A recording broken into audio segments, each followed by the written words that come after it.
It's 2017 and Old Time Radio DVD is still here. Check out our new customer ownership program and the lowest prices ever. Just go to oldtimeradiodvd.com for full information about this wonderful program. Don't forget our new program, 123 Ready TV. Folks, this is really a great app for Android and Windows phones, computers, and tablets. And it's only $19.99. In the near future, we will be adding a new component to it, Old Time Radio. It's a great product for 2017. Visit oldtimeradiodvd.com today. Place your order. You'll be glad you did. Miss Brooks, who teaches English at Madison High School, was as grateful as any other teacher for the Washington's birthday holiday observed last week. And far be it for me to criticize the actions of the father of our country, but I can't help wishing that he had taken more than just one day to be born. Of course, the one day off was better than nothing, but I must admit I look forward to a weekend of not teaching with considerable anticipation. It isn't that I'm not fond of my pupils. I think they're a wonderful horde of kids. But after the events of last Thursday, I seriously considered giving up teaching and taking a course in rug tatting or peanut art. It started Thursday after school. Mr. Boynton, the usually bashful biologist, displayed a surprisingly different attitude when I entered his laboratory. Hello, Mr. Boynton. Oh, hello, Miss Brooks. I was just going to come down to your room. Oh, then I'll get back there right away. I wouldn't want to miss you. Well, I guess what I have to say can be said here, all right. Although I can't help wishing the surroundings were different. Different? Yes, Miss Brooks, more romantic. Romantic? Mm-hmm. I know I haven't been the most aggressive chap in the world, but I do think of other things besides my biological experiments. Things that are, well, more personal. Personal? Yes. Things that a man thinks about a woman sometimes, whether she's a fellow teacher or not. Or not? Let's move my needle a notch to the right. Mr. Boynton, what is it you're trying to tell me I like to think? Well, it's just that, like I said before, I wish the surroundings were different. I wish we were in a blue lagoon somewhere with a soft breeze blowing through your hair and... Oh, but we're not. I can take care of that, Mr. Boynton. Of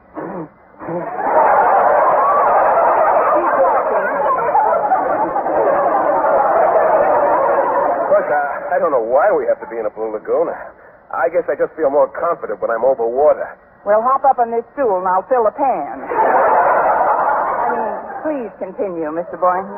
Well, as you know, Miss Brooks, I've been coaching the basketball team while Mr. Haney's been ill, and, well, we've been lucky enough to win the championship in our particular conference. Yes, I know. We've been invited to play in the state championships at Martinsville.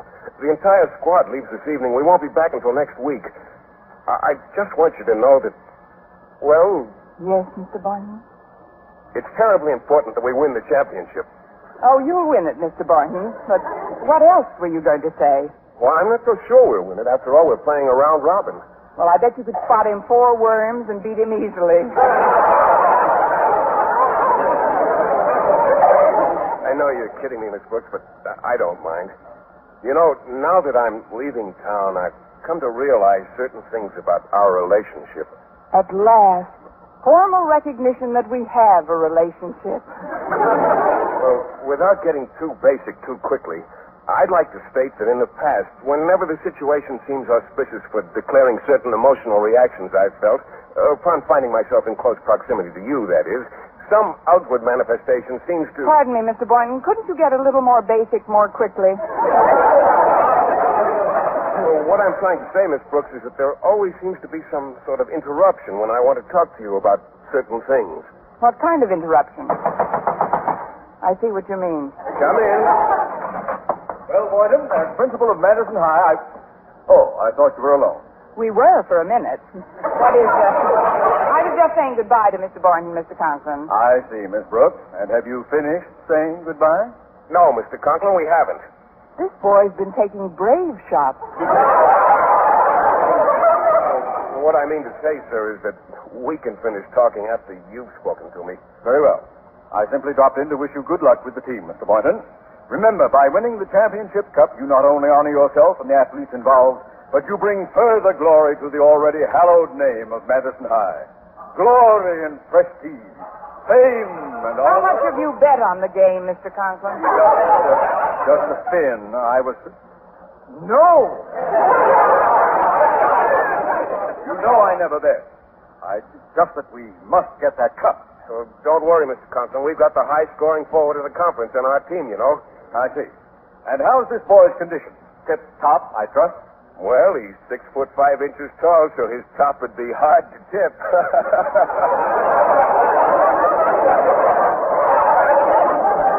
That's a joke, sir.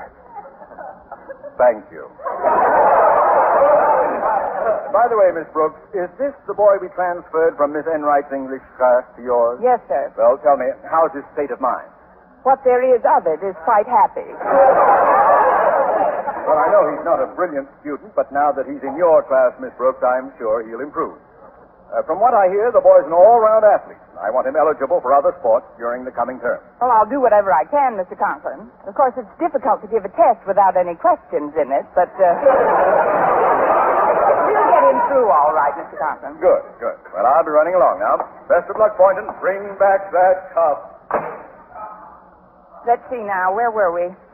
Oh, I know. You were telling me something personal. Well, I wouldn't like to repeat myself, Miss Brooks. Do you remember what it was I said last? Oh, how could I possibly remember what you said minutes ago? It was just something about you'd like to state that in the past, whenever the situation seemed auspicious for declaring certain emotional reactions you felt upon finding yourself in close proximity to me, that is, some outward manifestation seemed... That's right. And then you said, couldn't we get a little more basic more quickly? Right. Then you said there always seems to be some sort of interruption when you want to talk to me about certain things. And then you said, what kind of interruption? And then I wrote, whoever it is, get lost. Come in. Hiya, Coach. Oh, hello, Miss Brooks. Hello, Walter. How are you? Fine and dandy. Good. Bye-bye, Walter. I just wanted to remind Mr. Boynton about the big doings tonight. There's going to be a torchlight parade and a snake dance. You'll be there, won't you, Miss Brooks? Yes, Walter, if I can find a snake in time. Yeah. Oh, before I go, Miss Brooks, have you seen Stretch around anywhere? Oh, no, not for the past 2 hours. Well, if he shows up, please send him into the gym, will you? I want to give him exact directions so he won't get lost on his way to the bus station. Knowing Stretch, he can get lost after he's got the directions. But we'll send him in to you if he shows up here. Thank you, and good day, Walter Denton. Thank you, Miss Brooks. And may I suggest that you speed Mr. Boynton on his way with a salutation befitting the mentor of a sterling aggregation such as the Madison basketball team? Walter. So long, Coach.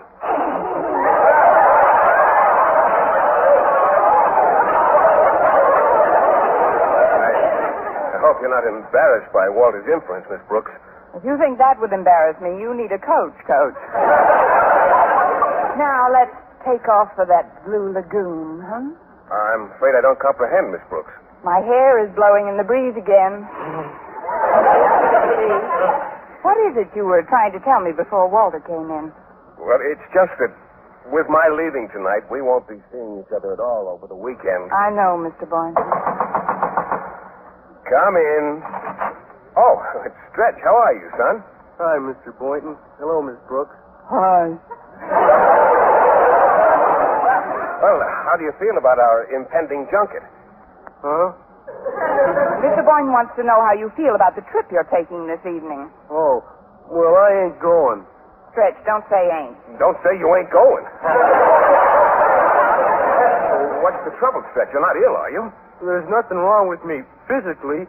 My trouble is mostly mental. Well, don't be self-conscious. Oh, wait. What is it, Stretch? Maybe I can help you. Oh, I'm afraid you can't, Mr. Boynton. You see, it's about a girl. A girl? You've seen them. They play on girls' softball teams. Is there anything I can do to help, Stretch? Yes, Miss Brooks, but I'd rather talk to you alone, if it's all right with Mr. Boynton. Why, certainly, Stretch. I've got to get down to the gym for a few minutes anyway. Miss Brooks, you will try to straighten him out, won't you? You know how important he is to the team. I'll do what I can, Mr. Boynton. Good. We'll see you at the snake dance tonight.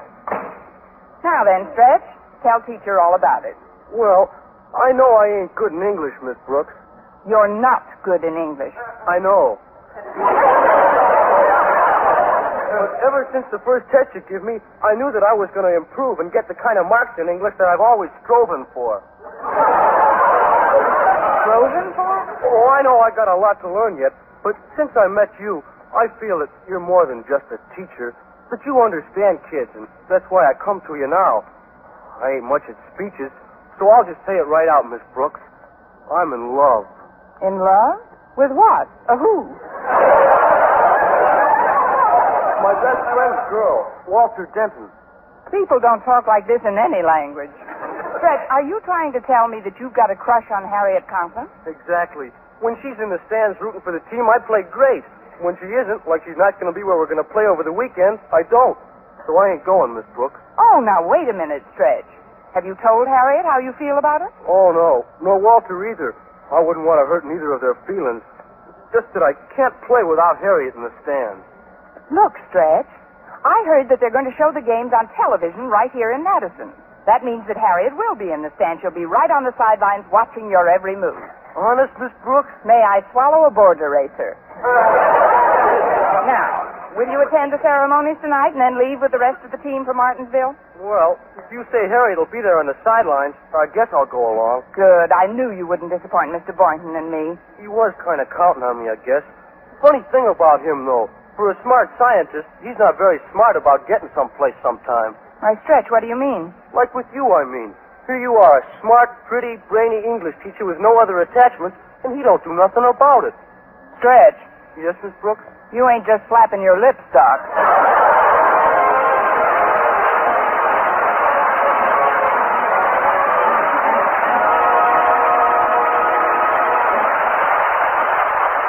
Our Miss Brooks, starring Eve Arden, will continue in just a moment. But first, if instead of feeling sorry for herself, Cinderella only had the good sense to listen to House Party every Monday through Friday over most of these stations, she could have had a fine time even when she was home sweeping the hearth.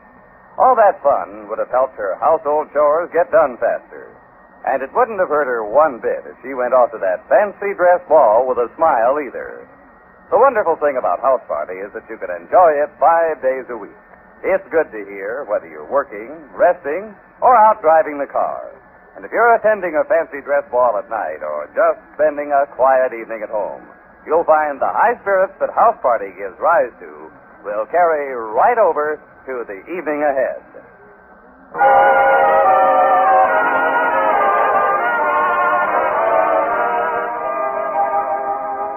Well, the pre-victory celebration was a huge success. A 1-hour snake dance and the 6-mile torch parade came off promptly at 8 o'clock. And my seat came off promptly at 9. After seeing the basketball squad off for the bus depot, I immediately limped home for a nice, warm bath. Mrs. Davis, my landlady, was sitting in the living room when I opened the door. Good evening, Connie. How was the snake dance? Very snaky, thanks. Did you bid Mr. Boynton a fond goodbye, Connie? Yes, Mrs. Davis. What did he say? Goodbye. Oh, that man. When is he going to open his eyes and see that? I think they're opening a little bit, Mrs. Davis. This afternoon in the laboratory, he really started to make a noise like an interested party. Oh, what happened? Nothing.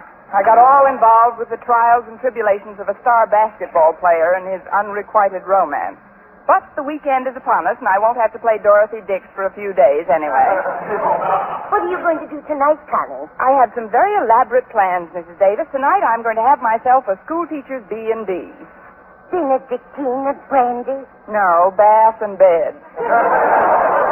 If you'll excuse me now, I'll drag my carcass into the bathroom and run a tub. Oh, you don't have to do that, Connie. I've already let the water in. I was going to bathe Minerva tonight. The cat? But cats aren't supposed to get baths, are they? Oh, Minerva loves it.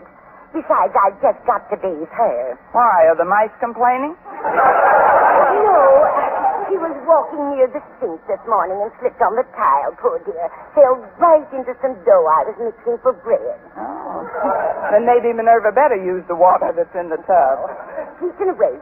You run along, Connie, and take a nice restful... Now, who in the world can that be? Coming!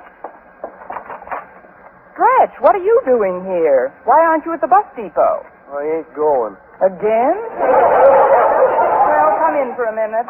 thanks, Miss Brooks. This is Mrs. Davis. You remember Stretch? Of course.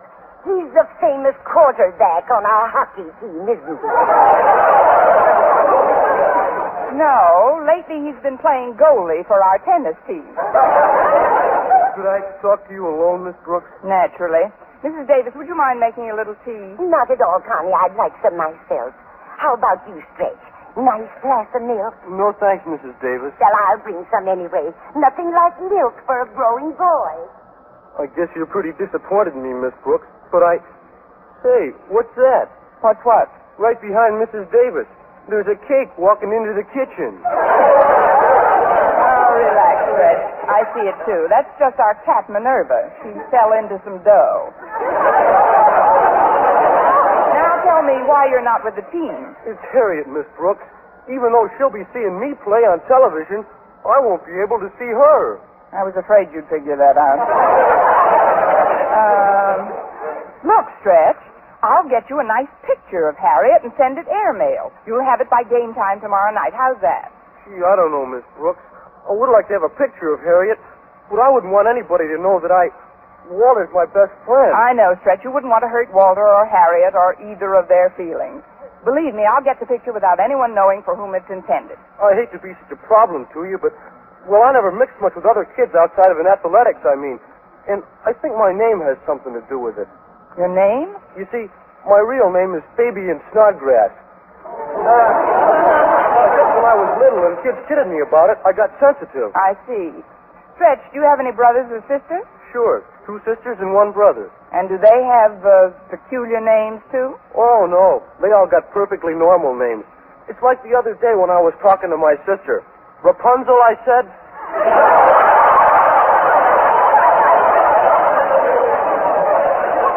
Rapunzel.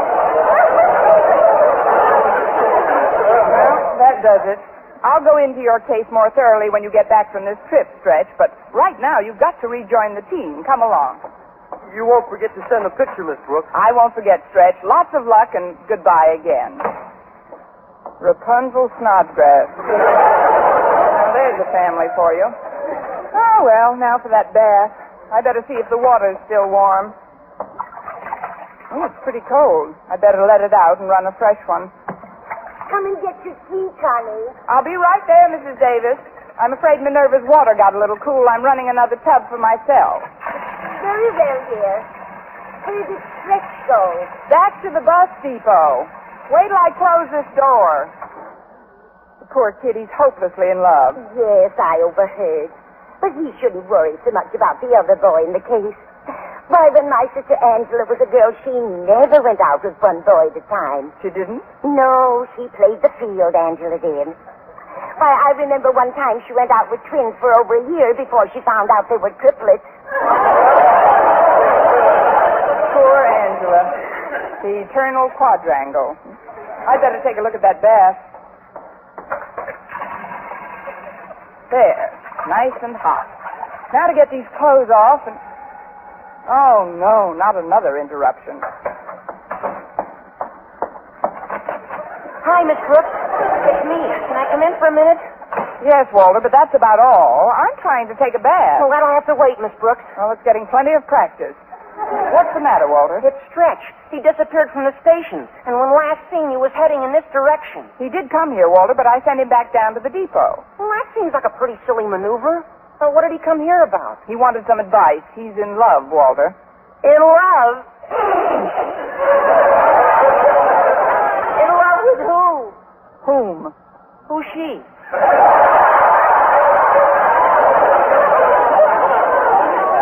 He's in love with somebody that doesn't love him, a girl who goes with another fellow. Now, what kind of a girl would go with a fellow when she could go with a star basketball player like Stretch? I can't divulge the details, Walter, but Stretch was miserable about the situation. But he's not supposed to be miserable. This is a crucial time. If he likes a girl, she should go with him and brush off this other jerk. Careful, Walter. You may hate yourself for this. Look, I've smoothed his feathers and sent him back to play the game of his life. Now, you get back to the depot and don't say a word about what I've told you. Well, all right, Miss Brooks. But I wish I could get a peek at the guy that's got Stretch's girl buffaloed. You may never see him till you start shaving. Goodbye to you as again, Walter Denton. Oh, let's see how this water feels now. It could be warmer. I'll let a little out and refill it. Singing in the bathtub, la-da-da-da-da, singing in the bathtub. Now we'll just put the plug back in, run some more water. I always thought that teaching was my only profession, but bathing can be quite a career, too. Yeah, that ought to be just right. Singing in the bathtub, nothing can go wrong. Singing in the bathtub, oh, I should live so long. Come in, whoever you are. Oh, it's Mr. Boynton. Oh, I'm sorry to bother you, Miss Brooks, but Walter Denton's disappeared from the bus depot. Have you seen him? Of course I've seen him. Won't you come inside, Mr. Boynton? I haven't time, Miss Brooks. You say you saw Walter. Where is he now? On the way back to the bus depot. Oh, good. Stretch got down there before I left, and when he found Walter gone, he was quite upset. Now everything will be all right. Sorry to have troubled you, Miss Brooks. See you next week. Goodbye. Goodbye, you greyhound Lochinvar. Well, at least there's nothing to stop me from taking that bath now. I couldn't have gotten cool in that short space of time. Let's see. No, it's exactly the right temperature. I don't have to let out a drop. Wrong again. Oh, no, it's not you again, Stretch. I'm a monster. What do you want from me, an affidavit? What's wrong this time? When Walter came back to the depot, I took one look at him, and then I knew. Knew what? I couldn't go to Martinsville without his girl, Harriet. I just can't play unless she's really in the stands. All right, Stretch, I'll do my best. Go back down to the depot and wait for me. What are you going to do, Miss Brooks? I'm going to slip on a straitjacket and run over to the Conklins.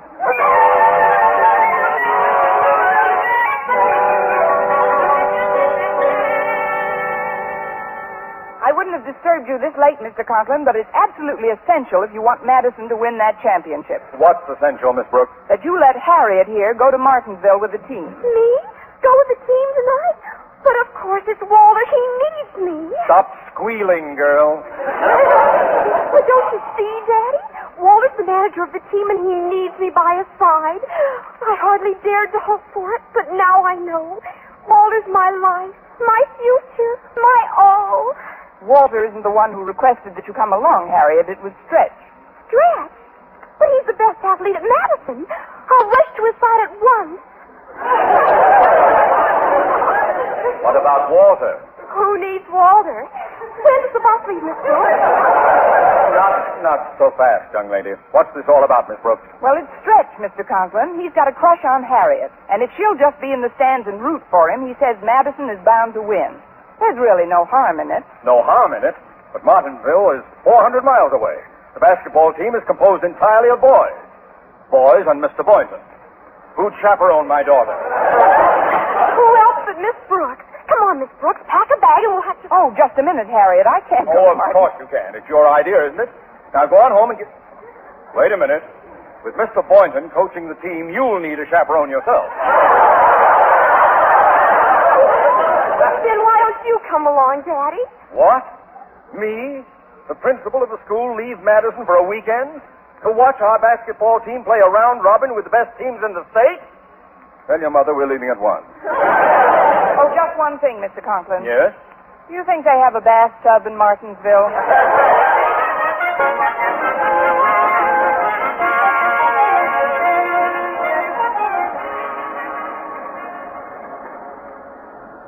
Well, I never thought when I woke up this morning that I'd be riding on the bus with you and the team tonight, Mr. Boynton. Oh, I'm glad it worked out this way, Miss Brooks. I am too. Me too.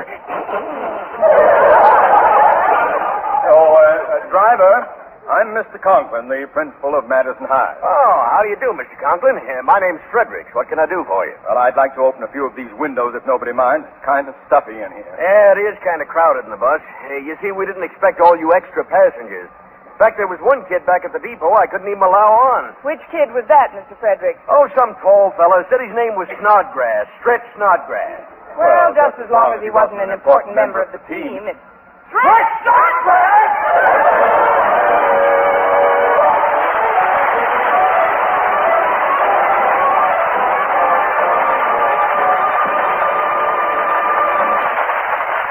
Eve Arden as our Miss Brooks returns in just a moment, but first, Give the world a break. Give it the smile it deserves. And while you're at it, give yourself a break, too. Keep smiling to the antics of our expanded Amos and Andy Music Hall and on the hour-long Robert Q. Lewis Show. Both of these lighthearted programs come your way over most of these stations each Monday through Friday night and Saturday in the daytime, too. And each of them, in any number of ways, is a listening delight. Amos and Andy, the Kingfish, and all of their friends, including some of the biggest names in show business, are open for business 6 times a week, now at their music hall. And since their business is a pleasure, you'll find it a happy place to be. The Robert Q. Lewis Show offers you unlimited opportunities for having a good time, too.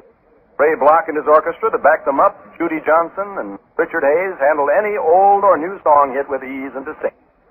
Of course, known in formal fashion, Robert Q. Lewis keeps the laughs coming with unflagging speed. So tomorrow, or any Monday through Friday night, and on Saturday in the daytime from now on, do your full share of the smiling. Hear the Amos and Andy Music Hall and the Robert Q. Lewis Show. And when you do, get set to find the whole world smiling back at you. and now once again, here is our Miss Brooks. Well, Mr. Conklin was furious, and the only way I could square myself with him was to give up my seat to Stretch when the bus returned to pick him up.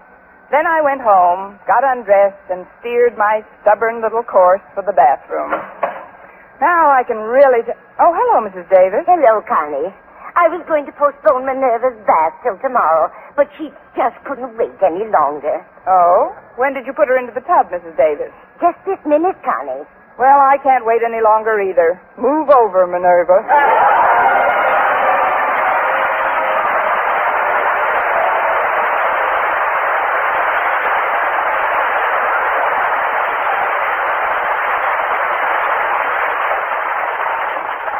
Where are you going, little girl? Said the wolf to Red Riding Hood. I'll bet you're going to your grandmother's house and that's a basket of goodies you have on your arm. You lose your bet, said Red Riding Hood. In the first place, it's not a basket of goodies, it's my lunch. In the second place, I'm not going to my grandmother's house, I'm staying here. In the third place, I'm not a little girl in the first place, but a full-fledged member of the Ground Observer Corps spotting planes here on this hilltop. Incidentally, spotters are needed for all shifts to help keep Uncle Sam's defense network operating 24 hours a day. If you have nothing better to do than jump out at people from behind trees, I suggest you might use your time more valuably by volunteering for the Ground Observer Corps yourself. Civil defense is everybody's business. Little girls, growled the wolf, are getting too smart these days, and he was right. It's smart to help guard your own home and community from danger from the air. Why don't you join your neighbors who are already members of GOC? Wherever you live, whatever hours you can give, there's a place for you in Operation Skywatch. CBS Radio urges you to get in touch with your local Civil Defense Office for more information about the Ground Observer Corps.